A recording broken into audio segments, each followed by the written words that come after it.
Assalamualaikum warahmatullahi wabarakatuh. Bismillah walhamdulillah wassalatu wassalamu ala rasulillah wa ala alihi wa sahbihi wa mawala wa ba'd. Apa kabar pemirsa Umat TV dimanapun Anda berada? Senang sekali pada hari ini saya Andi Jaya kembali bersama dengan pemirsa semua dalam program Manajemen Syariah. Dan insya Allah pada hari ini kita akan melanjutkan lagi pelajaran kita. Dan pada pekan yang lalu kita telah membahas atau mengambil pelajaran atau manajemen dari kisah Nabi Ishaq alaihi salatu wassalam. Dan insya Allah pada hari ini kita akan kembali membahas atau mengambil pelajaran atau hikmah pesan-pesan yang bisa diambil dari kisah Nabi Yakub alaihi salatu wassalam. Dan telah hadir di studio kita pada hari ini narasumber kita di Manajemen Syariah, Bapak Dr. Henry Tanjung. Assalamualaikum Pak. Waalaikumsalam warahmatullahi wabarakatuh. Sehat ya Pak ya? Alhamdulillah. Baik. Hari ini kita akan melanjutkan lagi pembahasan kita dengan tema Nabi Yakub alaihi salatu wassalam. Ya, silahkan Pak Henry. Iya. Assalamualaikum warahmatullahi wabarakatuh. Para pemirsa sekalian yang berbahagia dimanapun berada. Kali ini kajian kita tentang manajemen syariah akan membahas tentang kisah Nabi Yakub alaihissalam, yaitu anak daripada Nabi Ishaq alaihissalam. Kisah mengenai Nabi Yakub ini dijelaskan di dalam beberapa surat, seperti yang kita bahas minggu lalu juga dalam surat As-Sad, ya, surat 38 ayat 45. Allah juga berfirman, wadhkur ibadana Ibrahim wa Ishaq wa Yakub. Ya, disebut juga di situ Nabi Yakub. Ya, apa kelebihannya mereka itu? Ulil aidi wal absar, kita sudah bahas minggu lalu. Kemudian di ayat yang lain itu juga dikisahkan tentang Nabi Yakub, tetapi kisah ini terkait dengan menjelang ajalnya, ya, yaitu dalam surat Al-Baqarah ayat 133. Ya. Ini mohon Ustadz Andi untuk membacakannya. Baik. Ya, di ayat yang ke 133 ya. Al-Baqarah. Ya, baik. Saya mengajak kepada pemirsa di rumah ya untuk sama-sama membaca atau melihat ayat yang akan kita baca, tepatnya di surah Al-Baqarah di ayat yang ke 133, tepatnya di halaman surah Al-Baqarah ayat 133, tepatnya di halaman yang ke-20. Ya. A'udzu billahi minasy syaithanir rajim. Bismillahirrahmanirrahim. Am kuntum syuhada'a idh hadara Ya'qub al-maut idh qala li banihi ma ta'buduna min ba'di qalu na'budu ilahaka wa ilaha abaika Ibrahim wa Ismail wa Ishaq ilahan wahida wa nahnu lahu muslimun. Ya. Artinya sekalian. Kita lihat ya bersama-sama artinya. Apakah kamu menjadi saksi saat maut akan menjemput Yakub ketika dia berkata kepada anak-anaknya, apa yang kamu sembah sepeninggalku? Mereka menjawab, kami akan menyembah Tuhanmu dan Tuhan nenek moyangmu, yaitu Ibrahim, Ismail, dan Ishak, yaitu Tuhan yang Maha Esa, dan kami hanya berserah diri kepadanya. Iya. Syukran, Ustaz. Jadi ini ayat ini ya, ini adalah ayat yang bercerita mengenai bagaimana wasiat atau bagaimana nasihat daripada Nabi Yakub alaihissalam kepada anak-anaknya, ya, ketika beliau akan meninggal dunia. Am kuntum syuhada, ya, apakah engkau sekalian, ya, tidak menjadi saksi, ya, idh hadara Yakub, ya, ketika hadir Yakub al-maut, kematian itu pada diri Yakub, ya. Jadi ini menjelang beliau meninggal dunia. Idh qala li banihi, ya, ketika Nabi Yakub berkata kepada anak-anaknya, ma ta'buduna min ba'di, apa yang engkau sembah, ya, min ba'di, setelahku, gitu ya. Jadi ini wasiat yang luar biasa yang mungkin kalau hari ini orang berwasiat itu adalah apa yang engkau makan setelahku, mungkin ya, atau apa yang engkau tinggali setelahku meninggal, ya mungkin berebutan rumah atau apalah harta dan sebagainya. Ya, tetapi di sini jelas kepada konsep tauhid, ya. Ma ta'buduna mim ba'di, apa yang engkau sembah setelahku meninggal nanti, kira-kira begitu. Maka kemudian anak-anaknya kemudian qalu, berkata, sepakat mereka berkata, na'budu, kami akan menyembah ilahaka, Tuhan engkau wahai Nabi Yakub, wa ilaha abaika, dan Tuhan bapak-bapak engkau, ya, Ibrahim, ya, Ishak, gitu ya.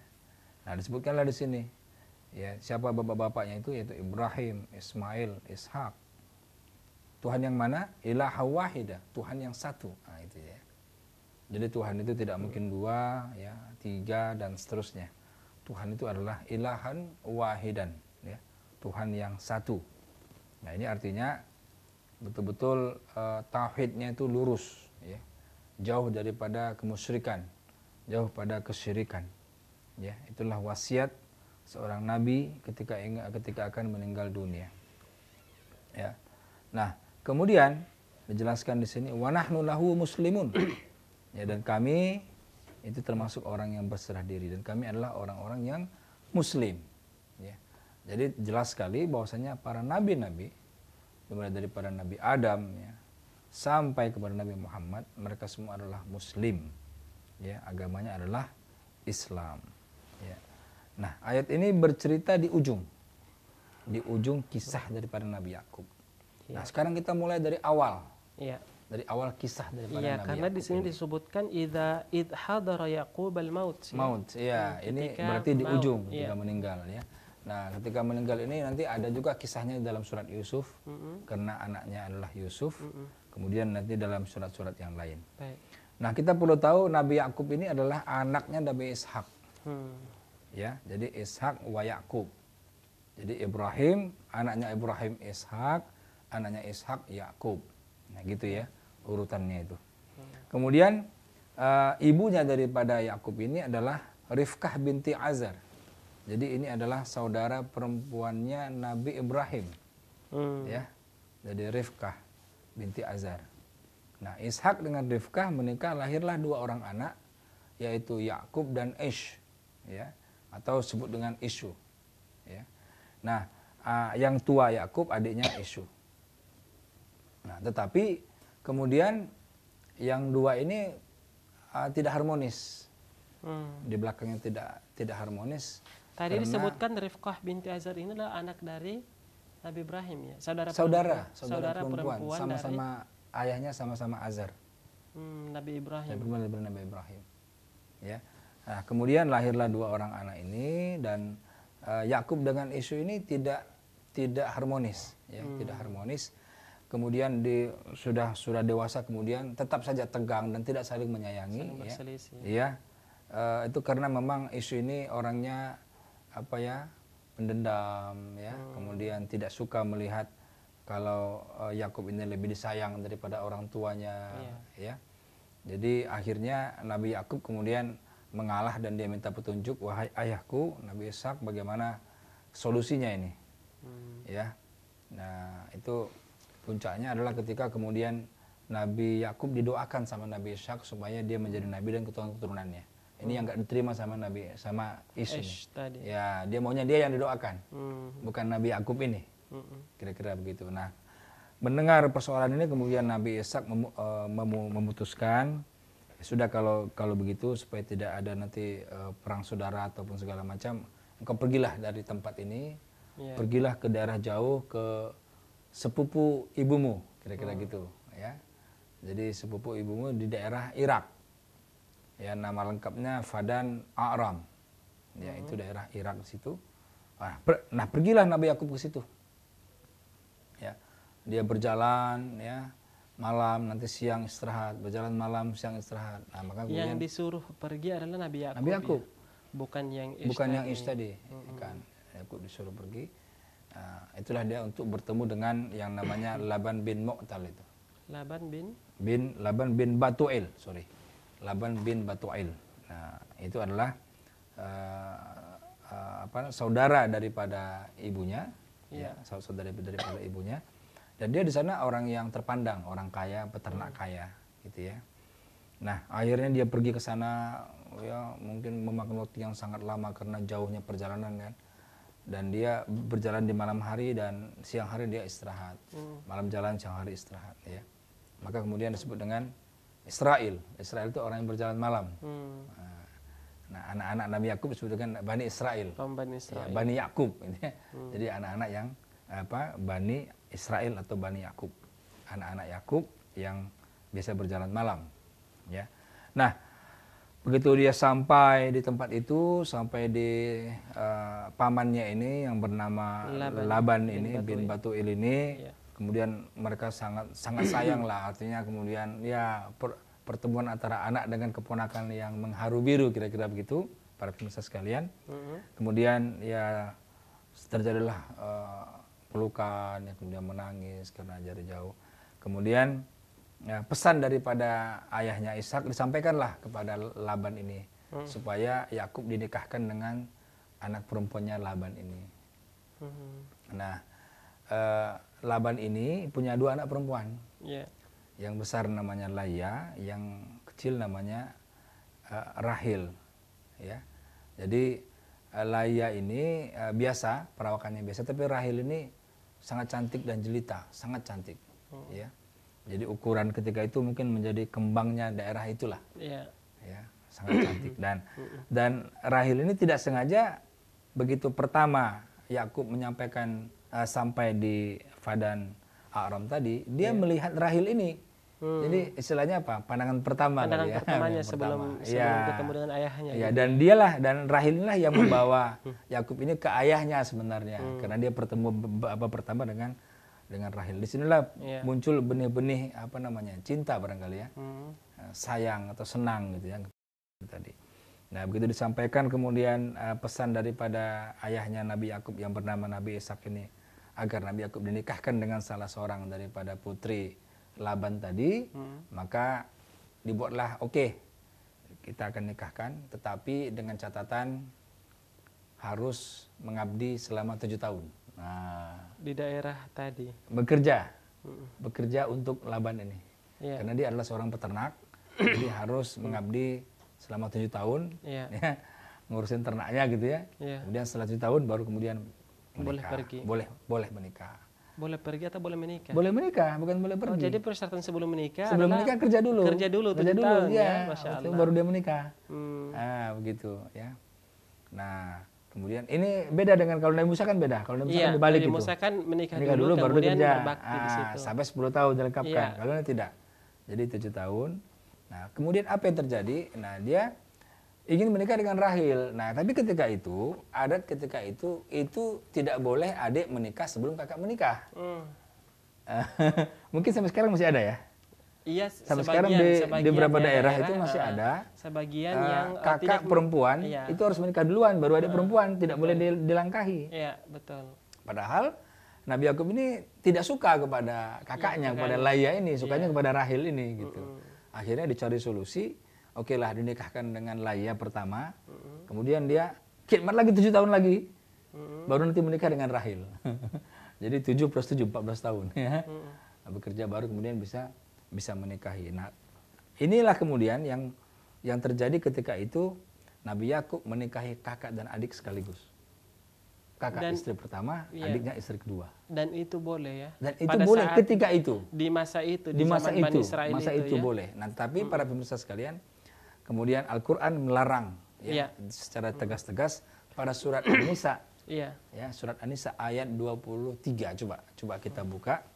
Surat An-Nisa ayat 23 itu Allah jelas-jelas melarang untuk melakukan menikahi kakak dan adik sekaligus. Ya, terkecuali kalau kakaknya meninggal, dinikahi adiknya, nah, itu tidak apa-apa. Tapi kalau dua-dua sekaligus, istri pertama, istri kedua, itu yang dilarang. Ya, coba dibaca Ustaz. Baik, kita buka sama-sama ya pemirsa di rumah di surah An-Nisa, tepatnya di ayat yang ke-23 atau di akhir juz 4, Ustaz ya. Iya, betul. أعوذ بالله من الشيطان الرجيم حرمت عليكم أمهاتكم وبناتكم وأخواتكم وعماتكم وخالاتكم وبنات الأخ وبنات الأخت وأمهاتكم اللاتي أرضعنكم وأخواتكم من الرضاعة وأمهات نسائكم وربائبكم اللاتي في حجوركم من نسائكم اللاتي دخلتم بهن فإن لم تكونوا دخلتم بهن فلا جناح عليكم وحلائل أبنائكم الذين من أصلابكم وأن تجمعوا بين الأختين إلا ما قد سلف إن الله كان غفورا رحيما. Ya, artinya Ustaz Andi? Ya. Diharamkan atas kamu menikahi ibu-ibumu, anak-anakmu yang perempuan, saudara-saudaramu yang perempuan, saudara-saudara ayahmu yang perempuan, saudara-saudara ibumu yang perempuan, anak-anak perempuan dari saudara-saudaramu yang laki-laki, anak-anak perempuan dari saudara-saudaramu yang perempuan, ibu-ibumu yang menyusui kamu, saudara-saudara seperempuan sesusuan, ibu-ibu istrimu atau mertua, anak-anak perempuan dari istrimu atau anak tiri yang dalam pemeliharaanmu, dari istri yang telah kamu campuri. Tetapi jika kamu belum campur dengan istrimu itu dan sudah kamu ceraikan, maka tidak berdosa kamu menikahinya. Dan diharamkan bagimu istri-istri anak kandungmu atau menantu, dan diharamkan mengumpulkan dalam pernikahan dua perempuan yang bersaudara kecuali yang telah terjadi pada masa lampau. Sungguh Allah Maha Pengampun, Maha Penyayang. Iya. Para pemirsa sekalian, wa antajma'u bainal ukhtain illa ma qad salaf. Dan ini dialami oleh Nabi Yakub. Baik. Ya. Kita akan membahas ya lebih detail lagi bagaimana kisah Nabi Yakub bersama dengan kedua putri dari Laban bin Baitul ya. Tadi disebutkan Laban bin Batuil. Baik. Kita akan lanjutkan setelah jeda pariwara berikut. Pemirsa jangan kemana-mana, kami akan segera kembali.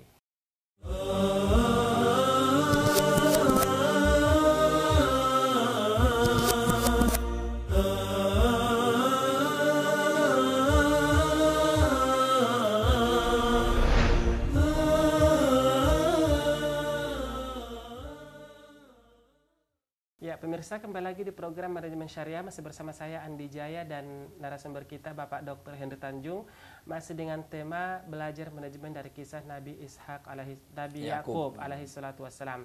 Baik, tadi telah kita bacakan surah An-Nisa Ustaz ya, ayat yang ke-23. Di sini ada larangan ya untuk mengumpulkan dua orang wanita bersaudara dalam satu waktu untuk dinikahi. Namun yang terjadi pada Nabi Yakub alaihi salatu wassalam, beliau menikahi dalam satu waktu ya, antara Laya dan setelah 7 tahun. Setelah 7 tahun. Laya dulu baru kemudian Rahel. Ya, namun status Laya dan Nabi Yakub sendiri masih dalam suami istri ya. Baik, mungkin bisa dikisahkan lagi Ustaz selanjutnya. Ya, jadi para pemirsa sekalian, jadi Al-Qur'an melarang untuk setiap umat muslim itu menggabungkan dua orang yang bersaudara kandung sebagai istri. Misalnya kakaknya istri pertama, adiknya istri kedua, itu dilarang. Tapi itu kemudian itulah yang terjadi pada kisah Nabi Yakub alaihissalam. Itu pun terjadinya pun karena bukan kehendaknya Nabi Yakub. Karena kehendaknya Nabi Yakub itu hanya ingin menikahi Rahel, bukan kakaknya Laya. Tetapi ketika itu adat melarang, ya. Adat itu adalah kakak dulu menikah baru adik menikah. Tidak boleh tidak boleh adik melangkahi kakak. Ini tradisi pada waktu itu. Tradisi pada waktu itu. Mungkin juga sekarang juga ada di tempat-tempat lain. Sehingga Ya akhirnya Nabi Yakub mengalah. Ya sudah, kalau gitu dinikahi dulu. Tapi kemudian setelah 7 tahun baru boleh menikahi Rahil ketika itu, ya, untuk mencari solusi. Kemudian itu yang dilarang. Nah dengan Laya itu ada 6 orang anak dengan istri pertama itu. Ya itu namanya Rabin, Sam'un, Lawi, Yahuza, Yasakin dan Zebulan. Nah kemudian dari anak yang dari Rahil itu ada 2 anak, Yusuf dan Bunyamin. Iya. Nah, kemudian Nabi Yakub punya 4 anak lagi, itu dari hamba sahaya. Jadi masing-masing Laya dengan Rahil punya hamba sahaya, namanya Zulfah dan Balhah. Ya. Zulfa dan Balhah. Nah, dari Zulfah ini lahir anak Daan dan Nuftali, dari Balhah ini lahir anak Yad dan Aisir. Ya, jadi anaknya semuanya 12. Nah, 12 inilah yang kemudian di dalam surat Yusuf ayat 8 disebut dengan asbat. Ya. Iya. Nah, coba kita buka surat Yusuf ayat 8. Ya. Di mana di situ ke-12 anak ini, ya 12 anak ini itu memang cemburu dengan 2 orang saja, dengan Nabi Yusuf dengan saudaranya Bunyamin. Yang itu otomatis, yang itu notabene adalah satu ibu. Iya. Ya, satu ibu. Ya. Mungkin bisa dibacakan? Di ayat yang ke-8 Ustaz. Yang ke-8, betul. Ya, baik. Ya pemirsa di rumah boleh mengikuti ya di surah Yusuf ayat yang ke-8. A'udzu billahi minasy syaithanir rajim. إذ قالوا ليوسف وأخوه أحب إلى أبينا منا ونحن عصبة إن أبانا لفي ضلال مبين. Ketika mereka berkata, sesungguhnya Yusuf dan saudaranya Bunyamin lebih dicintai ayah daripada kita, padahal kita adalah satu golongan yang kuat. Sungguh ayah kita dalam kekeliruan yang nyata. Iya, jadi golongan yang kuat itu selusin 12 ya, satu ayah. Iya. Tapi beda ibu. Iya. Ya, jadi mereka itu cemburu kepada Nabi Yusuf dan Bunyamin yang adik kandungnya Nabi Yusuf. Satu ibu, iya. Yang lainnya kan beda ibu, iya. Ya. Jadi ini adalah sisi-sisi lain daripada poligami yang harus kita pikirkan. Iya betul. Yaitu sebelum adalah, berpoligami. Ya. Iya. Jadi para pemirsa sekalian, sisi-sisi lain daripada poligami yang harus betul. dipikirkan adalah perseteruan antara anak-anak. Iya. Ya. Dan ini terjadi di zaman Nabi Yakub alaihissalam. Iya. Karena jadi, ini kan beda ibu gitu ya. Beda ibu. Iya. Nah beda ibu. Kemudian yang ibu anak yang lahir dari ibu satu merasa iri dengan anak yang lahir dari ibu yang lain, iya, gitu ya. Jadi dia merasa iri. Nah, itu yang kemudian akhirnya dalam kisah Nabi Yusuf, Nabi Yusuf itu kemudian dimasukin ke dalam sumur, ya kan? Iya. Kemudian kisah yang terkenal ya, kisah dalam Nabi Yusuf lah, Yusuf, ya. iya. Kemudian bajunya dilumurin darah, gitu kan? Iya. Karena memang awalnya memang mereka sudah nggak suka, ya, dengan bagaimana Nabi Yakub itu lebih sayang kepada Nabi Yusuf dan adiknya Bunyamin. Sebenarnya kalau kita cerna secara logika, bagaimana mungkin tidak sayang, ya, karena pandangan pertama kemudian, ya, kemudian dia memang ingin menikahi Rahil, bukan yang lain sebenarnya. Nah itu yang pertama. Kedua, seorang istri meninggal dunia karena melahirkan itu pasti disayang suami, dan itu yang terjadi pada Rahil. Jadi begitu Bunyamin lahir, istrinya Rahil ini meninggal. Kemudian meninggal, ya. Ibunya Nabi Yusuf ini meninggal. Jadi kakaknya kan Nabi Yusuf, adiknya Bunyamin. Nah jadi begitu melahirkan Bunyamin meninggal. Nah inilah mungkin karena ya mungkin ibarat anak yatim kali ya, atau anak piatu ya, tidak ada ibu ya. Betul. Sehingga Nabi Yakub lebih sayang, wajar kan sebenarnya. Kalau kita lihat dari kacamata perasaan ya.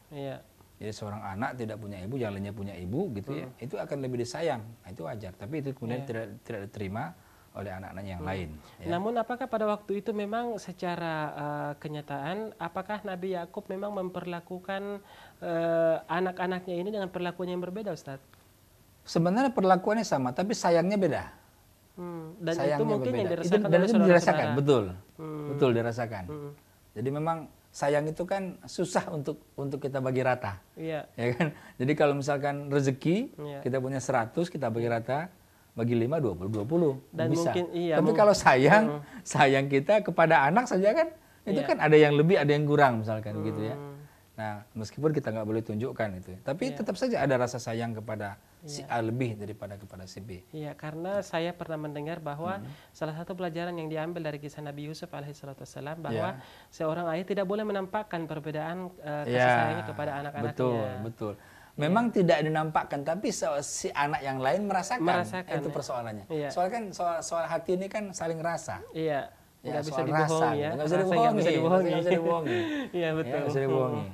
Nah, itu yang terjadi, ya. Nah, itu yang kemudian disebut dengan osbah tadi dalam surat tadi ya. Kita ini golongan yang kuat, kita ini osbah. Nah, itu artinya mereka banyak lah gitu, ya. Nah, ini jadi itu perjalanannya Nabi Yusuf Nabi Yakub kemudian punya banyak anak dan akhirnya dikisahkan dalam kisah Nabi Yusuf yang panjang kan? Iya. Yang panjang sampai Nabi Yakub itu buta ya kan, tidak bisa melihat lagi karena saking lamanya menangis, menahan rindu segala macam lah ya. Nah, kemudian ditutup dengan tadi wasiat mau terakhir tadi meninggal dia. Jadi sebelumnya meninggal antum syuhada itu. Jadi ma ta'buduna min ba'di gitu kan. Nah, kemudian qalu nahnu na'budu ilahak. Jadi mereka menyembah kepada Tuhannya Nabi Yakub, yaitu ilahan wahidan, ya, Allah yang satu, yang tidak syirik. Itu Ustaz Andi tentang itunya, ya.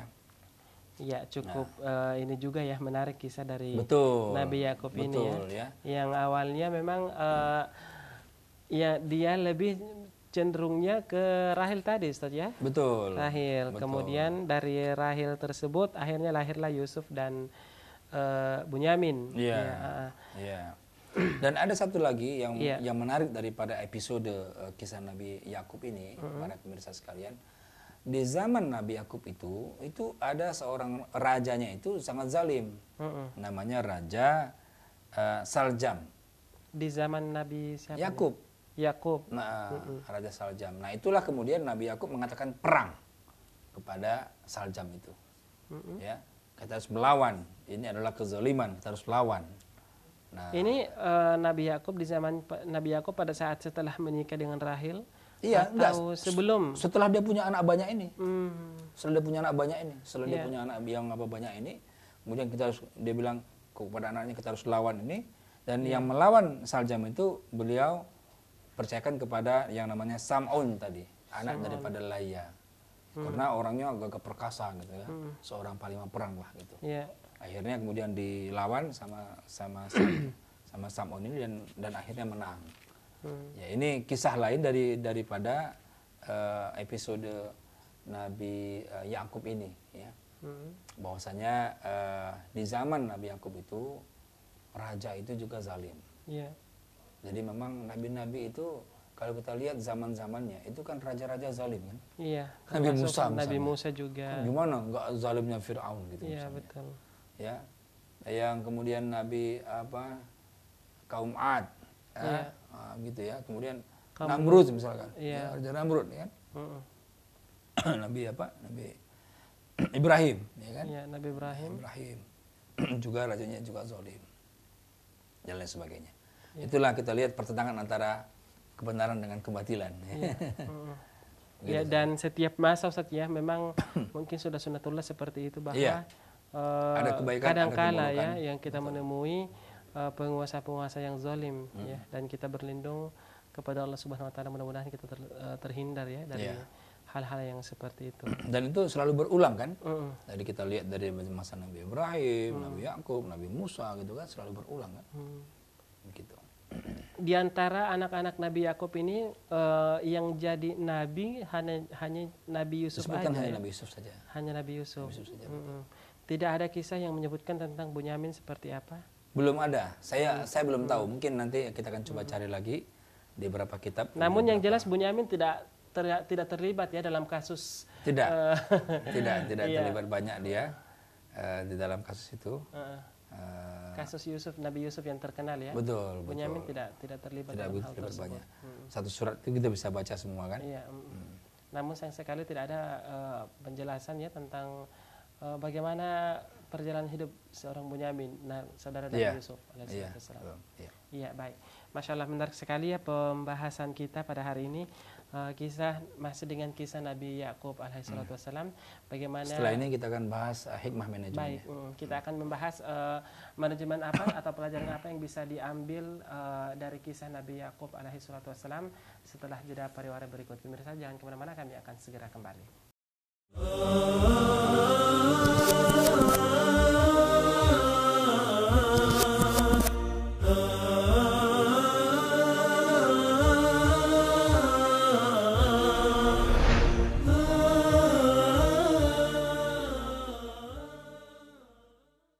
Ya pemirsa, kembali lagi di Manajemen Syariah, masih bersama saya Andi Jaya dan narasumber kita Bapak Dr. Hendra Tanjung, masih dengan tema belajar manajemen dari kisah Nabi Yakub alaihissalam.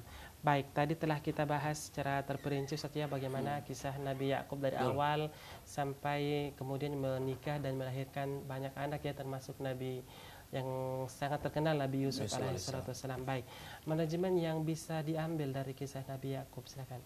Iya, para pemirsa sekalian, ada setidaknya 4 aspek manajemen yang bisa kita ambil. Yang pertama, kalau kita lihat dari sisi kacamata manajemen strategik. Jadi manajemen strategik ini adalah bagaimana kita memikirkan strategi untuk menghadapi suatu persoalan. Itu disebut dengan manajemen strategik. Bagaimana kita membuat strategi-strategi untuk menghadapi masa depan, itu juga disebut dengan manajemen strategik. Jadi kalau kita lihat tadi kasus kemudian Nabi Yakub kemudian tidak disukai oleh Ish yang notabene adalah saudaranya sendiri. Kemudian solusi yang diberikan ketika itu adalah supaya Nabi Yakub pergi keluar dari meninggalkan daerah itu. Ya, itu adalah strategi ya yang sangat jitu ya untuk apa? Untuk banyak ya, dia akan menghindari perang saudara ya, menghindari berantem sesama saudara. Ya, kemudian yang kedua, mungkin selama dia berpisah itu mungkin Ish itu ada semacam kesadaran misalnya begitu ya. Jadi cooling down gitu ya. Jadi kalau misalkan jangankan begitu, kalau suami istri pun misalkan kalau lagi berantem kan cooling down dulu tuh. Jadi salah seorang harus pergi gitu misalnya. Ya nanti setelah dingin baru kemudian kembali lagi, insya Allah aman itu. Jadi ini masalah cooling down, dan itu dilakukan oleh Nabi Yakub alaihissalam. Dan itu luar biasa jauhnya jarak itu. Perjalanan itu luar biasa jauhnya jarak itu, tapi dilakukan. Jadi ini luar biasa. Strategi mengalah ya, strategi mengalah. Tetapi yang sering saya sebut adalah mengalah untuk menang. Ya, mengalah untuk menang. Bagaimana supaya ke depannya itu lebih baik. Jadi kalau dalam manajemen ini kan banyak persoalan ya. Kita di kantor ya, di pekerjaan, di perusahaan, di rumah, akan banyak persoalan. Nah, tapi kita tidak boleh gegabah dalam mengambil keputusan, gitu ya. Kita harus betul-betul berpikir, ya apa solusi terbaik yang bisa kita lakukan. Waktu itu yang memberikan solusi adalah Nabi Ishak. Nabi Ishak ketika itu. Ya? Tapi ini kan atas permintaan Nabi Yakub kan. Nah, ketika dia sudah menghadapi kondisi itu, dia minta nasihat kepada ayahnya bernasihat dan dia lakukan, kan gitu. Jadi anak soleh, ayah soleh kan gitu kira-kira ya. Nah, jadi ini juga aspek yang kedua sebenarnya dari aspek manajemen ini adalah kita harus membuat kalau dalam bahasa saya itu adalah manajemen kesolehan gitu ya. Jadi memang harus diciptakan itu lingkungan. Jadi kalau kita ingin anak yang soleh, kita sendiri harus soleh dulu. Nggak mungkin kita akan minta anak soleh sementara kita tidak soleh gitu kan. Sama dengan kita larang anak merokok, kita masih merokok misalnya gitu kan. Kita suruh anak sholat, kita nggak sholat misalnya begitu. Ya, dan ini luar biasa. Ya, jadi keturunan yang soleh itu adalah dimulai daripada ayah yang soleh. Ya, karena ayah itu bibit. Ya, ayah itu bibit. Jadi kalau bibitnya soleh, ya, dan ibu itu adalah ladang kan gitu lah. Ladangnya subur, bibitnya bagus, bisa dibayangkan nggak hasilnya seperti apa? Kira-kira begitu. Ya, para pemirsa sekalian, kalau kita di rumah atau di kampung kita punya sawah, sawah kita bibitnya itu bagus, bibit unggul, dan sawah ladangnya subur, kita bisa bayangkan padi yang muncul itu. Kira-kira begitulah, ya, ayah yang soleh dengan ibu yang soleh. Ya. Tapi kalau misalkan ayahnya tidak soleh, ya, ibunya soleh, ladangnya bagus tapi bibitnya jelek, nih, bisa kira-kira gitu. Ataupun sebaliknya, ayahnya soleh, bibitnya bagus, bibitnya unggul, tapi ladangnya kering kerontang, ya, tidak soleh. Jadi ini adalah suatu bagaimana kita membentuk manajemen kesolehan itu lewat menjaga keturunan, ya. Jadi memang syarat pertama itu luar biasa ya untuk mencari pasangan itu, carilah orang yang bagus agamanya, gitu ya kira-kira ya. Jadi yang penting agamanya bagus ya. Tidak apa-apa cantik gitu kan, tidak apa-apa kaya, yang penting agamanya bagus. Kalau terkumpul semuanya lebih baik lagi. Lebih baik lagi, tidak apa-apa ya. Iya. Ya begitu. Jadi itu yang kedua yang kita bahas. Kemudian yang ketiga, ini menarik sekali daripada kisah Nabi Yusuf ini, Nabi Yakub ini, itu adalah bagaimana Nabi Yakub ini mengalami proses dinikahkan tadi. Ya. Jadi ada kontrak dulu. Iya. Ya, ada kontrak dulu, kontrak kerja dan ada upah. Ini namanya kalau dalam manajemen SDM, ini namanya manajemen kompensasi. Iya. Ya, jadi harus jelas. Jadi kalau kita bekerja harus jelas upahnya apa. Ini kan jelas nih. Iya. Kerja 7 tahun upahnya dinikahin. Jelas tuh. Nah, jangan sampai kita bekerja di satu perusahaan, instansi, tapi kalau upahnya tidak jelas. Nah, jangan sampai itu seperti itu. Ya, jadi namanya kompensasi itu harus jelas. Nah, kompensasi yang jelas ini itu akan mempengaruhi motivasi kerja seseorang. Iya. Itu akan mempengaruhi hasil prestasi kerja seseorang. Iya. Dia akan lebih semangat dalam bekerja. Dia akan lebih termotivasi dalam bekerja. Iya. Ya, karena ada target-target yang harus dia capai. Nah, inilah makanya perlukan manajemen kompensasi yang rapi. Ya. Jadi kalau istilahnya kamu bekerja di sini ya gajinya ya antar aja lah. Nah, itu namanya tidak syariah itu. Ya, tidak syariah. Karena syariah itu adalah hak dan kewajiban itu dikunci di awal. Ya. Banyak sekali kawan-kawan yang hanya bermodal dengan niat baik, membuka usaha, berakhir dengan pertikaian. Karena sekali lagi saya ingin menekankan di sini pada pemirsa sekalian juga bahwasanya niat baik saja tidak cukup untuk membuat suatu perusahaan atau membuat suatu usaha. Diperlukan adanya apa? Adanya akad, adanya kontrak. Ya, adanya transaksi yang jelas yang mengatur hak dan kewajiban, yang mengatur hubungan-hubungan. Nah, di sini diperlukan itu. Ya. Bayangkan kalau kita bekerja kita nggak tahu apa yang harus kita kerjakan, kira-kira apa yang terjadi. Dan lebih parah lagi kalau kita tidak tahu. Ya. Tetapi kalau misalkan begini kasusnya, ya. Seseorang kemudian melamar bekerja, kemudian dijelaskan sama direkturnya, oke, Anda kami terima bekerja di sini, tapi untuk bulan pertama ini, mohon maaf saya tidak bisa menggaji Anda. Tapi bulan kedua nanti gaji Anda sekian. Kalau dia terima, oke, nggak apa-apa. Nah, itulah namanya kejelasan. Ya. Nah, jangan sampai kemudian, oke, silakan Anda kerja di sini, tapi kemudian setelah sebulan dia nggak digaji, alasannya macam-macam. Nah ini, ya. Jadi manajemen kontrak yang jelas, ya. 7 tahun pertama berkhidmat kepada pamannya, ya, Laban tadi, dinikahkan dengan Laila. 7 tahun khidmat lagi dinikahkan dengan Rahil. Jadi jelas sekali kontrak kerja itu manajemen kompensasi dalam Islam, ya. Terus jelas, ya, berapa nilainya itu jelas, kemudian waktunya juga jelas. Ya. Kemudian yang terakhir sekarang ya. Nah, ya, ini yang terakhir ini saya sebut dengan manajemen wasiat lah, ya. Atau kalau dalam bahasa yang lebih ini lagi, manajemen kematian barangkali. Ya. Karena kematian ini kita nggak bisa lari daripadanya. Kita tidak bisa sembunyi daripadanya. Ya. Jadi dia akan datang kepada kita kapan saja, di mana saja, mau tak mau, suka tidak suka.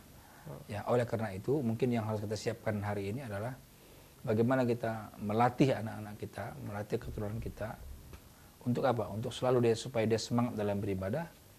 Dan nanti ketika kita meninggal dunia, kita bisa mengucapkan wasiat, ya, kepada anak-anaknya. Kita panggil anak-anak kita, ma ta'buduna min ba'di. Ya. Karena kalau dengan begitu maka mereka akan mengatakan, na'budu ilahaka, ya, na'budullah, atau na'budullah ilahan wahidan, gitu ya. Ini 4 aspek ini mungkin barangkali yang paling menonjol daripada kisah Nabi Yakub ini, ya, karena semua kisah itu pasti mempunyai inspirasi, pasti ada inspirasi. Iya. Setiap kisah itu pasti membawa nilai-nilai.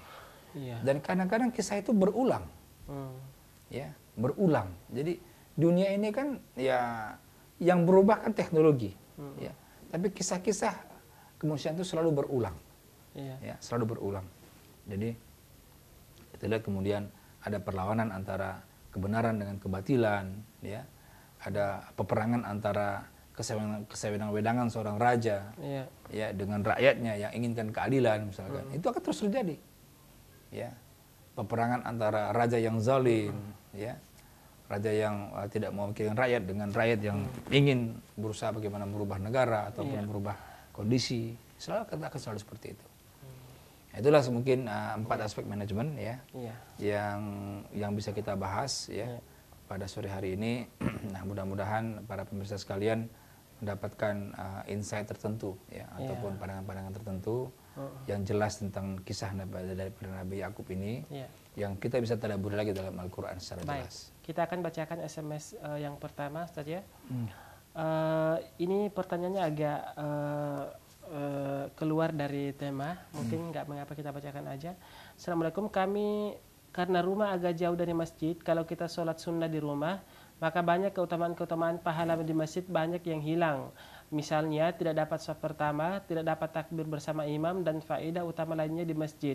Pertanyaan, bagaimana kalau kondisi seperti itu? Apakah kita memilih sholat sunnah di rumah atau sholat sunnah di masjid? Mana yang paling utama? Dari Munadi, Semarang. Ya.